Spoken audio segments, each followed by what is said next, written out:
જય માતાજી મિત્રો, ભક્તિ ચેનલમાં તમારું સ્વાગત છે. પાછા આપણે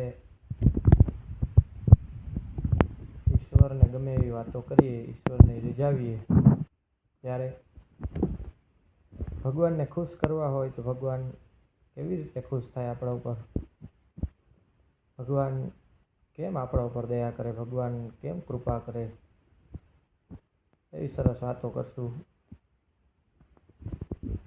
ઈશ્વરને સમજવાને એ બહુ કઠણ નહીં, પણ આપણા ગજાની વાત જ નથી. આપણે ઈશ્વરની ભક્તિ કરી શકીએ, એને પ્રેમ કરી શકીએ, એને રીઝાવી શકીએ, એને મનાવી શકીએ, પણ એને સમજી ન શકીએ. અર્જુન જ્યારે કુરુક્ષેત્રના રણભૂમિ ઉપર ભગવાન સારથી છે અર્જુનના, અને એ રથ ઉપર બેઠા બેઠા અર્જુનને આમ કરવાનું એવી રણનીતિ સમજાવતા હોય, કહેતા હોય. અર્જુન ભગવાનને પૂછીને કામ કરતો હોય, હાલતો હોય, સાથે રહ્યા હોય ભગવાનની, પણ ભગવાનને સમજી નથી શકતા કે આ શું સત્તા ધરાવે છે, આ શું છે એમ. ભગવાનને સાથે રહેવા છતાં ન સમજી શકતા હોય, કલ્પના પણ ન કરી શકીએ એ શક્તિ, જેની કલ્પના પણ ન થઈ શકે, જેના વિશે આપણે લખી ન શકીએ, જેના વિશે આપણે એના વખાણમાં કંઈ ન બોલી શકીએ, એટલી શક્તિશાળી, એટલું એનું બળ, એટલી એની શક્તિ, એટલી એની સત્તા હોય, તો આપણે એના વિશે શું બોલી શકીએ, શું જાણી શકીએ, શું કરી શકીએ એના વિશે? ત્યારે ભગવાનને ગમતું રહેવું હોય, શું ગમે ભગવાનને? શું કરીએ તો ગમે? પોતે સક્ષમ છે બધી વાતમાં. જે 52 બારા છે એમ, જેને કોઈ નિયમ લાગુ નથી પડતા, જેને કોઈ શ્રાપ નથી લાગતા, જેના ઉપર કોઈ શક્તિ નથી, જે સમર્થ છે, બધી રીતે યોગ્ય છે, બધી રીતે ઉત્તમ છે, બધા ગુણોથી ભરપૂર છે, છતાં નિર્ગુણ, નિરાકાર,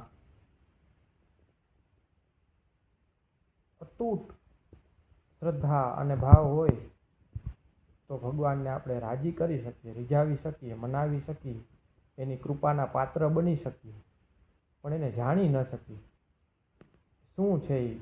એનું વર્ણન મોટા મોટા ઋષિમુનિઓ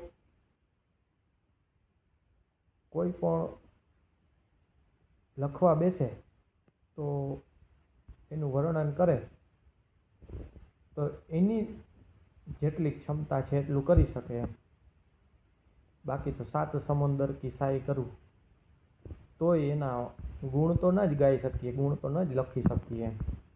એવું સામર્થ્ય ધરાવનાર ઈશ્વરને આપણે ખુશ કરવા હોય તો એ પ્રયત્ન કરીએ, થોડીક ચર્ચા કરીએ ભગવાન વિશે, ભગવાનને ખુશ કરીએ. નાનો મોટો કોઈ હોદ્દેદાર વ્યક્તિ હોય, આપણે એને ઓળખતા હોય તો એમ કોલર ટાઈટ કરીને રખડતા હોય આપણે કે એ મને ઓળખે છે એમ, એ પ્રાઇમ મિનિસ્ટર મને ઓળખે છે, CM મને ઓળખે છે એમ, એક ફોન કરું તો કામ થઈ જાય મારું, એમ આપણે કોલર ટાઈટ કરીને રખડતા હોય. તો આપણે બધાય પણ ઈશ્વરના સંતાન છીએ, તો આપણે શું કરવા કોલર ટાઈટ કરીને ન રખડીએ એમ? કેમ ન રખડીએ? કેમ ન કોલર ટાઈટ કરીને જીવીએ એમ? આપણા ઉપર કોઈ એવી સત્તા છે કે જેના ઉપર કોઈ સત્તા નથી, જેના ઉપર કાંઈ છે જ નહીં એમ. તો આપણે ભગવાનને રીઝવીએ એવો પ્રયત્ન કરીએ, એવું આપણે જાણશું થોડું થોડું. જય માતાજી, જય વિંધ્યવાસિની.